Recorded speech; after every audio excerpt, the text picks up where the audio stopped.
بسم اللہ الرحمن الرحیم۔ السلام علیکم ورحمۃ اللہ وبرکاتہ۔ دعا گو ہوں کہ اللہ پاک تمام امت مسلمہ کو اپنی حفظ و امان میں رکھے اور تمام کے لیے آسانیاں پیدا فرمائے، آمین ثم آمین۔ سیرت النبی صلی اللہ علیہ وآلہ وسلم کے سلسلہ میں بعنوان شہدائے احد کی تدفین کے ساتھ آپ کی خدمت میں حاضر ہیں۔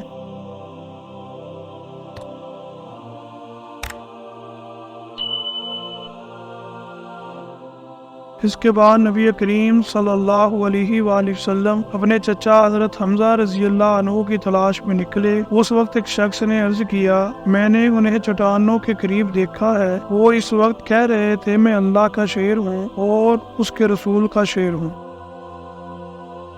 اس کے بتانے پر آپ صلی اللہ علیہ وآلہ وسلم ان چٹانوں کی طرف چلے جہاں اس شخص نے حضرت حمزہ رضی اللہ عنہ کو دیکھا تھا۔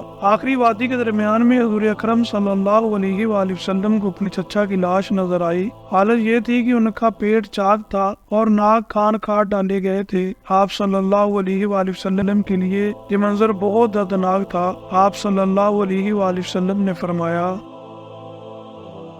اس جیسا تکلیف دہ منظر میں نے کبھی نہیں دیکھا۔ پھر حضور اکرم صلی اللہ علیہ وآلہ وسلم خوب روئے۔ حضرت عبداللہ بن مسعود رضی اللہ عنہ فرماتے ہیں کہ ہم نے حضرت صلی اللہ علیہ وآلہ وسلم کو اتنا روتے ہوئے کبھی نہیں دیکھا تھا جتنا آپ حمزہ رضی اللہ عنہ کی لاش پر روئے۔ اس کے بعد نبی کریم صلی اللہ علیہ وآلہ وسلم نے حضرت زبیر رضی اللہ عنہ سے فرمایا،